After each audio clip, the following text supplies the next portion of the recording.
नमस्कार, मैं रवीश कुमार। दिल्ली में कई दिल्लियां हैं, हर दिल्ली की अपनी कहानी।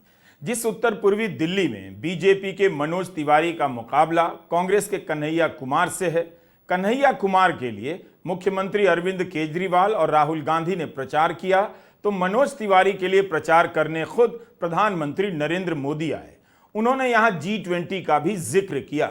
जिस दिल्ली से पूरे देश के लिए बड़ी बड़ी बातें होती हैं, उस दिल्ली के इस हिस्से से कांग्रेस के उम्मीदवार कन्हैया कुमार G20 नहीं बल्कि P20 की बात कर रहे हैं। पी से प्रॉब्लम। यहां के मोहल्लों में, गलियों में, बाजारों में नाली, पानी और सड़क जैसी 20 समस्याएं हैं। मोदी G20 के सपने दिखा रहे हैं और कन्हैया P20 की हकीकत बता रहे हैं। तो हमने भी उनके लिए गाना गा दिया। उनको गाना बहुत पसंद है ना, वो एक गाना गाए, बेबी बियर पी के नाचे लगली छमक छमक छम। तो हम भी उनके लिए एक गाना गाए हैं, मनोज तिवारी भागे लगना नाली देख के छमक छमक छम। जिस भी गली में जा रहे हैं, लोग उनसे पूछ रहा है कि बताओ सड़क कब बनवाओगे, नाली कब बनवाओगे, ड्रेनेज का जो है सिस्टम कब ठीक करोगे, हमारा कम्युनिटी सेंटर कहाँ है, मल्टी स्पेशलिटी अस्पताल क्यों नहीं पाना है, डबल पुस्ता रोड क्यों नहीं तैयार करा है, जो होना था उसको तो छोड़ दीजिए। कहते हैं ना, कहाँ तो तय था चिरागा हर एक घर के लिए, कहाँ चिराग मयस्सर नहीं शहर के लिए। उत्तर पूर्वी दिल्ली में 23 लाख से अधिक वोटर हैं। यहां देश के अलग अलग राज्यों से, जिलों से आए हुए लोग बसते हैं। आज से 50 साल पहले जो इलाका था वो अब काफी बदला तो है, लेकिन आज भी इस इलाके में कई हिस्से ऐसे हैं जो 50 साल पहले की याद दिलाते हैं। उत्तर पूर्वी इलाके में न जाने कितने छात्र आकर रहे, क्योंकि यहां किराया सस्ता होता था और बेतरतीब डिब्बे जैसे मकानों की संख्या बहुत अधिक हुआ करती थी, जिसमें यूपी, बिहार, मध्य प्रदेश से लेकर उत्तराखंड से आए लोग समाते चले गए। आप देख रहे हैं रैली रिपोर्ट, घर बैठे हमने बनाई है, तो हम इसे घर बैठे रैली रिपोर्ट भी कह रहे हैं। इसके लिए हम उम्मीदवार की टीम से केवल रैली का वीडियो मांगते हैं, पूरे भाषण का, लेकिन बाकी जो शहर का हिस्सा होता है उसका जुगाड़ अपने स्तर पर कर लेते हैं। इसे देखकर घबरा मत जाइएगा, क्योंकि भारत में लाखों लोग इसी हालत में रहते हैं। यहां बस के ब्रेक की आवाज भी कोयल की कूक लगती है और गुजरती गाड़ियों के शोर से डेसिबल मापने की मशीन भी फेल हो जाए। वायु प्रदूषण की बात यहाँ विलासिता कही जा सकती है, मगर खराब फेफड़ों को लेकर यहाँ के लोग कैसे जीते होंगे, इसकी बात किसी और लोक में की जाएगी। किसी भी शहर के महानगर होने से पहले का यह प्रोटोटाइप है, जिससे केवल शहर की पहचान की जा सकती है, लेकिन आप इसे गांव नहीं कह सकते, ना कस्बा। इन इलाकों में रहने वाला उत्तर पूर्वी दिल्ली का नागरिक G20 के गुण गा रहा होगा या P20 यानी बीसीओ प्रॉब्लम से छुटकारा पाने की सोच रहा होगा। यहाँ की बसावट की पहली शर्त होती है किसी तरह बस जाना, फिर उसके बाद जो बस में नहीं है उससे समझौता कर लेना, और उसके बाद धीरे धीरे जो बस में है करते जाना। इन इलाकों को आप शहरीकरण की प्राथमिक पाठशाला कह सकते हैं, जहां से शहर शुरू होता है और जहां से हमारे जैसे लाखों लोग दिल्ली नाम के महानगर में आकर बसने की शुरुआत करते हैं, प्रशिक्षण पाते हैं। यमुना विहार तो इससे काफ़ी ठीक ठाक था, जहां जिंदगी के कई साल मैंने गुजारे, लेकिन 90 के दशक में उत्तर पूर्वी दिल्ली का बाकी इलाका ऐसा ही रहा होगा।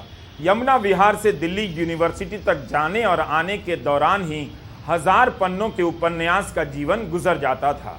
आज भी यहाँ के कुछ इलाके इस हाल में हैं, जिनसे अंदाज़ा हो जाता है कि उत्तर पूर्वी दिल्ली ने अपनी यात्रा कैसे शुरू की होगी। मैं भी यहाँ रह चुका हूँ, कन्हैया को भी याद है अपने पुराने दिन।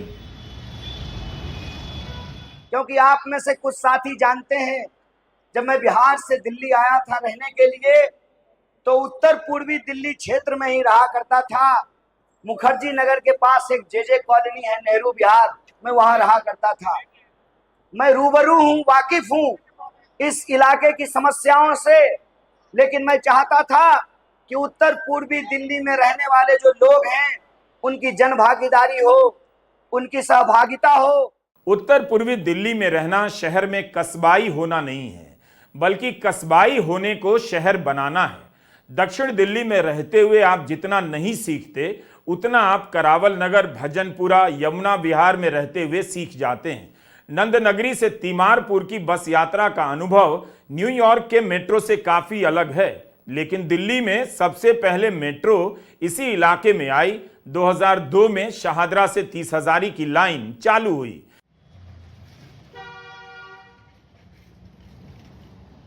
ऐसी सड़कें ईश्वर का वरदान लगती हैं। ऊंच नीच तो है, लेकिन सड़क भी है। कांग्रेस के संदीप दीक्षित के समय से उत्तर पूर्वी दिल्ली बदलने लगी थी, फिर भी इसके इलाके ना होते तो यूपी, बिहार, उत्तराखंड, झारखंड, मध्य प्रदेश के तमाम जिलों के लोगों को शहर में रहने का अवसर नहीं मिलता। इन इलाकों का पिछड़ा होना ही पिछड़े इलाकों से आ रहे लोगों के लिए एक घर सा बन गया। कोई कहीं से आया हो, लेकिन अब ज्यादातर लोग 50-60 साल से यहां रहते आए हैं। इसी के एक इलाके में मेरा भी कई साल रहना हुआ। यमुना विहार में करावल नगर, खजूरी खास, शाहदरा, भजनपुरा, नंदनगरी, सोनिया विहार, मुस्तफाबाद, जाफराबाद, राजा मार्केट, बाबरपुर, बुराड़ी, सीमापुरी, रोहतास नगर, सीलमपुर, गोकुलपुरी, तिमारपुर, शाहदरा, सारे इलाके के नाम संभव नहीं और किसी भी उम्मीदवार के लिए इस संसदीय क्षेत्र के हर कोने में जाकर प्रचार करना आसान भी नहीं। अब यहां पर मुकाबला हो रहा है बीजेपी के मनोज तिवारी से। दिल्ली में मनोज तिवारी अकेले ऐसे उम्मीदवार हैं जिनका इस बार टिकट नहीं कटा। बीजेपी के बाकी के 6 उम्मीदवारों के टिकट ही कट गए। जाहिर है मनोज तिवारी इस इलाके के विकास को लेकर जो दावे करेंगे, उससे किसी को भी यकीन हो सकता है कि वह उत्तर पूर्वी दिल्ली में नहीं, चांद पर है। मनोज तिवारी यहां की बदहाल अवस्था वाले शहरों में राष्ट्रीय मुद्दों को उठाते हैं और कन्हैया कुमार स्थानीय मुद्दों को। कि दिल्ली में 2 चाबी है। एक चाबी है जिससे घर घर गैस जाती है, उस चाबी से मेट्रो आती है, उस चाबी से सेंट्रल स्कूल आते हैं, उस चाबी से बड़ी बड़ी सड़कें बनती हैं, हाईवे बनता है, उस चाबी से बहन बेटी जब गर्भवती होती है उसके अकाउंट में 5,500 रुपया आता है, उस चाबी से आपके घर घर गैस का कनेक्शन आता है, उस चाबी से कश्मीर में लगा हुआ 370 धारा हटा दी जाती है, उस चाबी से भगवान श्री राम का मंदिर जो 500 साल से अपने ही देश में भगवान राम टेंट में पड़े थे, अगर आप कमल का बटन दबाएं जैसा कुलजीत भाई बोल रहे थे, तो उस चाबी से 500 साल बाद अचानक हिंदुत्व का स्वर्णिम युग दिखाई देने लगता। एक और चाबी होती है जो हर राज्य के पास होती है, वो दूसरी चाबी होती है। दूसरी चाबी से साफ पानी देना, गलियों की व्यवस्था ठीक करना, सीवर ठीक करना, छोटी छोटी सड़कों को ठीक करना, बुजुर्गों का पेंशन देना, राशन कार्ड बनाना, पानी न लगे पानी का निकास देना, ये वो दूसरी चाबी का कमाल है। और जो दूसरी चाबी है, मैं बड़ी विनम्रता से बोलना चाहता हूं मेरे बुराड़ी के भाई बहन, 25 साल से वो चाबी या तो कांग्रेस को दी गई या तो आम आदमी पार्टी को दी गई, भाजपा को नहीं दी गई। दिल्ली में सरकार कैसे चली है सबने देखा है। जिस सरकार के मंत्रियों के यहां, विधायकों के यहां लगातार छापे पड़ते रहे हों और नेताओं को जेल भेजा जाता रहा हो, उस राजनीति ने भी दिल्ली को भारी नुकसान किया। उत्तर पूर्वी दिल्ली के कई इलाकों की समस्याएं इतनी विकराल हैं कि सबको कुछ ना कुछ जोड़ते रहना पड़ेगा, तभी इसका विकास होगा। संदीप दीक्षित ने इसके आसपास सड़कों और फ्लाईओवर का जाल तो बिछाया, लेकिन 2014 में हार गए। उस दौरान उत्तर पूर्वी दिल्ली ही नहीं, यमुना पार की दिल्ली भी काफी बदली थी। कन्हैया कुमार ने अपने क्षेत्र के लिए अलग से मैनिफेस्टो तैयार किया है। मनोज तिवारी का इंटरव्यू तमाम चैनलों पर चल रहा है। निश्चित ही वे अपने किए गए काम के बारे में पत्रकारों को बताते होंगे और ले जाकर दिखाते भी होंगे। यहां आप देख रहे हैं कन्हैया कुमार की रैली रिपोर्ट। मुझे आता नहीं ना मोहतरम को मोहतरम कहना, किसी को ज्यादा किसी को कम कहना। अगर हम आपके बीच आज यहाँ खड़े हैं तो हम मनोज तिवारी जी की तरह अपने विपक्षी को सिर्फ बदनाम नहीं करेंगे। हमारे पास इस देश को, इस क्षेत्र को बदलने का विजन है और आप लोगों का आशीर्वाद रहा तो उस विजन को हम लागू करेंगे। जो इस इलाके के लोग जिन समस्याओं से जूझ रहे हैं उन समस्याओं का समाधान हम लेकर के आए हैं। हमको मालूम है कि उत्तर पूर्वी दिल्ली में रहने वाले लोग जाम की समस्या से जूझते हैं। उत्तर पूर्वी दिल्ली में रहने वाले लोग सड़कों की चौड़ीकरण नहीं होने से यातायात की समस्याओं से रोज जूझते हैं। उत्तर पूर्वी दिल्ली में बड़ा मजेदार है सर, नल से पानी आता नहीं है और नाली से पानी रुकता नहीं है। ये जो हालत है, इस हालत से हम परिवर्तन चाहते हैं और हम जो सवाल उठा रहे हैं उस सवाल का असर देखिए साहेब। 10 साल से आदरणीय मोदी जी प्रधानमंत्री हैं। 10 साल से वो गुजरात छोड़ करके दिल्ली में रहते हैं। हुजूर आते आते बहुत देर कर दी। पहली बार उत्तर पूर्वी दिल्ली में चुनाव प्रचार में आए हैं प्रचार करने के लिए। ये आपके आशीर्वाद का असर है कि हम जो सवाल पूछ रहे हैं उससे मनोज तिवारी जी घबरा रहे हैं और उसी घबराहट में उन्होंने हमारे ऊपर हमला कराया। कन्हैया कुमार के हलफनामे से पता चलता है कि उनके पास करीब 11 लाख रुपए हैं। इस पैसे में तो वे उत्तर पूर्वी दिल्ली से विधानसभा का चुनाव नहीं लड़ सकते। दूसरी तरफ मनोज तिवारी ने अपनी संपत्ति मात्र 28 करोड़ की बताई है। मनोज तिवारी दिल्ली के सबसे अमीर उम्मीदवार हैं। यही नहीं, उनकी पार्टी बीजेपी भी भारत की सबसे अमीर पार्टी है। भारत के इतिहास में किसी भी दल के पास आधिकारिक चंदा इतना नहीं हुआ जितना बीजेपी के पास है। आज बीजेपी चाह ले तो दिल्ली के अपने एक एक रजिस्टर्ड कार्यकर्ता को स्कॉर्पियो और फॉर्च्यूनर कार खरीदकर भेंट कर सकती है। इस अमीर पार्टी के सबसे अमीर उम्मीदवार मनोज तिवारी के सामने हैं दिल्ली के सबसे गरीब उम्मीदवार कन्हैया कुमार। हमारे सामने जो कैंडिडेट आए हैं उसके बारे में गिरिराज भैया बताएंगे, क्योंकि पिछले चुनाव में यही उनको 4.5 लाख से हरा के भेजे थे बेगूसराय से। यही अच्छा हुआ है पागे, आप ज्यादा अच्छे से बताएंगे। लेकिन हमारा ना व्यक्ति से मतलब है नहीं, मैं बहुत बड़ा सोचने में विश्वास करता हूं। हम पूछना चाहते हैं कि क्या कांग्रेस के जो शहजादे हैं राहुल गांधी वो प्रधानमंत्री के कैंडिडेट हैं? दिल्ली की लड़ाई में आम आदमी पार्टी और कांग्रेस के कार्यकर्ताओं के बीच तालमेल देखी जा रही है, मगर यही काफी नहीं। इतने बड़े क्षेत्र के हर कोने तक पहुंचना आसान नहीं। सारा मामला पैसे का है, प्रचार का है। कन्हैया ने अपना एक मैनिफेस्टो जारी किया है। पहले पन्ने पर कांग्रेस के न्याय पत्र की तस्वीर है और उसके नीचे कन्हैया की तस्वीर, जिसमें वे संविधान की प्रस्तावना के साथ दिखते हैं। इस मैनिफेस्टो में कन्हैया ने बताया है कि किस तरह के सांसद बनेंगे। 10 साल से केंद्र सरकार द्वारा उपेक्षाओं का शिकार हो रही उत्तर पूर्वी दिल्ली को दिल्ली के और भागों के समक्ष खड़ा करना चाहते हैं। यह भी लिखा है कि सांसद से सीधे संपर्क के लिए एक हॉटलाइन नंबर और सांसद कनेक्ट ऐप लॉन्च करेंगे। मैनिफेस्टो में उत्तर पूर्वी दिल्ली के 10 क्षेत्रों की अलग अलग समस्याओं का भी उल्लेख है। मैं चाहता था कि उत्तर पूर्वी दिल्ली में रहने वाले जो लोग हैं उनकी जन भागीदारी हो, उनकी सहभागिता हो और उनकी सहभागिता से एक न्याय पत्र तैयार किया जाए। इसी उद्देश्य को पूरा करने के लिए हमने एक व्हाट्सएप नंबर जारी किए। हजारों सजेशन आया, हजारों कॉल किया और आप लोगों के सहयोग से हमने उत्तर पूर्वी दिल्ली के लिए न्याय पत्र का निर्माण किया है, न्याय पत्र तैयार किया है। मैं कहता हूं कि ये चुनाव 2 लोगों के बीच में है। एक वो जो कहते हैं कि अब की बार 400 पार आएगा तो हम संविधान बदलेंगे, और हम कहते हैं कि जब तक हमारी रगों में खून रहेगा, हमारी सांसें चलती रहेगी, हम संविधान की रक्षा करेंगे। इस चुनाव को आप लोकतंत्र बनाम तानाशाह के रूप में देखिए।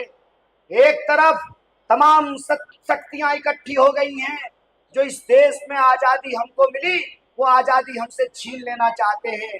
तो मैं आपसे यह आग्रह करने के लिए आया हूं, आज के चुनाव को, आने वाले दिनों को आपको इस तरीके से जीना पड़ेगा कि जैसे हमारे पुरखों ने बलिदानी दे करके हमको आजादी दिलाई, जैसे वो स्वतंत्रता सेनानी बन करके हमको स्वतंत्रता दिलाई, उसी तरीके से हम संविधान सेनानी बन करके अपने संविधान और लोकतंत्र की रक्षा करेंगे। यह संकल्प आप सबको लेना पड़ेगा। चुनाव प्रचार के दौरान कन्हैया कुमार के साथ मारपीट की घटना हो गई। उनके लिए प्रचार करने आ रही नेहा सिंह राठौर की सभाओं में भी हुड़दंग करने की कोशिश की गई। हमले वाले दिन कन्हैया कुमार कार की छत पर चढ़ गए और ललकारने लगे। आप लोगों ने देखा होगा, अभी कुछ दिन पहले तिवारी जी के कुछ भेजे हुए नमूने आए थे। उनको ये लगता है कि उनके कायरतापूर्ण हमले से हम डर जाएंगे। अरे आने से पहले जैसा के पप्पा को फोन तो कर लेते। हमको उसी से डर नहीं लगता है, बताइए।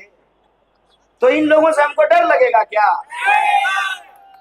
हम तो जब मिलने गए दिल्ली के सीएम केजरीवाल जी से, हमने उनको कहा कि देखिए, एक ही गुरु से जब लोग मंत्र लेते हैं तो कहते हैं कि हम गुरु मंत्र हैं। एक ही जेल में आप अभी रह करके आए हैं और हम 2016 में घूम करके आए हैं। इस हिसाब से हम लोग जेल भाई हैं और दोनों को जेल में डालने वाली पार्टी एक ही है, सरकार एक ही है।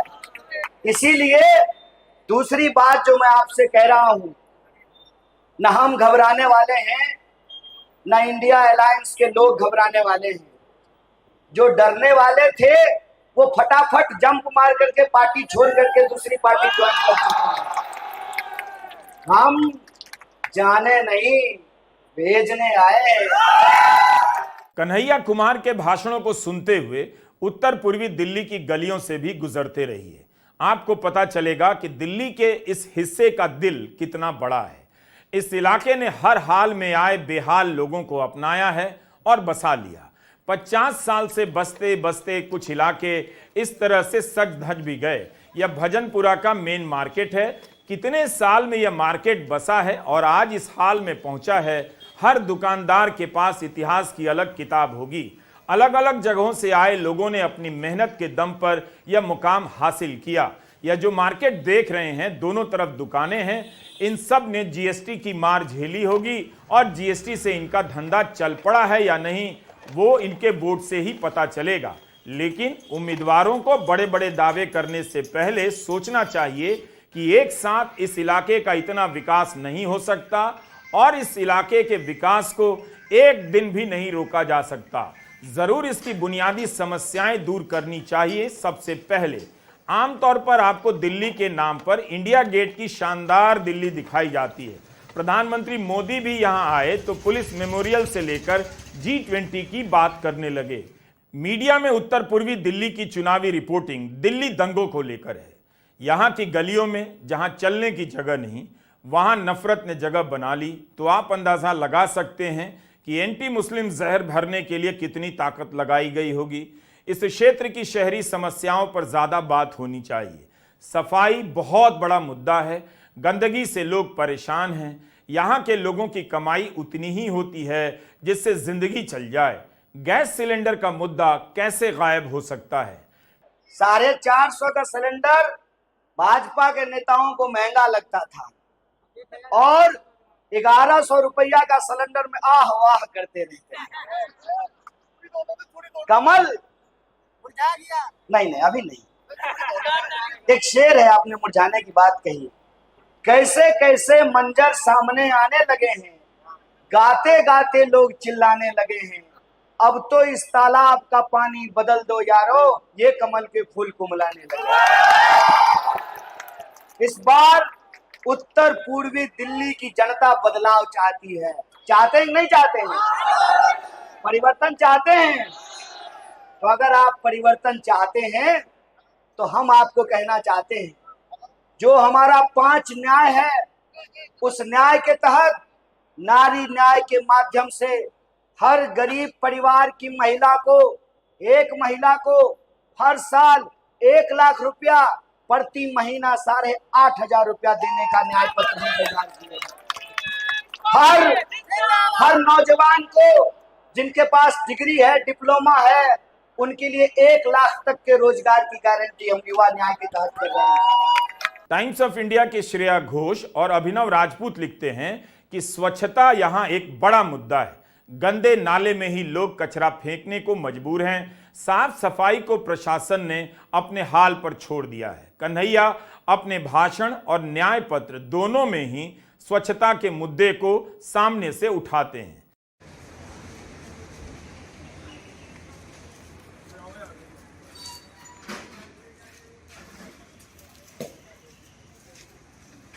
यह वीडियो एक स्थानीय नागरिक ने हमें भेजा है। हम इसमें बहुत संपादन नहीं करना चाहते। भजनपुरा ए ब्लॉक ऑटो मार्केट का यह वीडियो है। यहाँ के लोग जिस तरह से हिलते डुलते, गिरते फिसलते और बचते हुए चल पड़ते हैं, आप भी उसी तरह वीडियो देखते हुए महसूस कर लीजिए। आपने स्टैंड अप कॉमेडियन को जमुना पार का मजाक उड़ाते सुना होगा, लेकिन यहाँ देखिए कि इन्हीं नालों के साथ लोग कितनी गंभीरता से जीवन जीते हैं। आपको हंसाकर इन इलाकों के प्रति हीनता का बोध पैदा किया जाता है और यहां रहने वालों में जीवन को लेकर गर्व ना हो तो एक पल सांस ना ले पाएं। स्मार्ट सिटी की योजना इन गलियों में अगर आ गई तो लोग समझेंगे दूसरे मोहल्ले से बंदर आ गए हैं। और अगर ई रिक्शा पार नहीं हो पा रही है तो लेक्चर झाड़ना छोड़ दीजिए, पहले इसे धक्के मारिए और इस गड्ढे से निकालिए। ई रिक्शा निकल जाने के बाद डीजे म्यूजिक बजाकर डांस कीजिए कि भारत तीसरी बड़ी अर्थव्यवस्था बन गया है। अगर इसी तरह से कन्हैया इन समस्याओं को संबोधित करते रहे तो खुद को समझ नहीं पाएंगे कि वे पार्षद का चुनाव लड़ रहे हैं या विधायक का या सांसद का। जी ब्लॉक के लोग अंडरपास की मांग कर रहे हैं और जहां लोग अंडरपास की मांग कर रहे हैं उसी सभापुर वार्ड में चौहान पट्टी को सांसद महोदय ने गोद लिया था। गांव तो वहीं का वहीं है, मीडिया को जरूर गोदी में बिठा लिया है।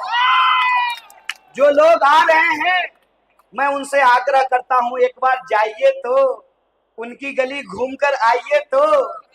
कादीपुर गांव भी गोद लिया था बुरारी में। बुरारी की हालत यह है भाइयों कि डीडीए एनओसी के नाम पे लोगों के घरों को बिजली काट देती है। ग्राम सभा की जमीन है, कृषि वाली जमीन है, agrarian land, non agrarian land, NOC के चक्कर में फंसा करके बना बनाया मकान लोगों का ढेर कर देता है।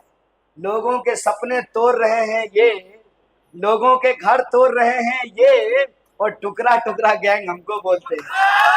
भाई रे बेईमानी, ये जो बेईमानी इन्होंने देश पे थोपी है, 10 साल से जिन्होंने कोई काम नहीं किया है, उसका हिसाब लेने का वक्त है।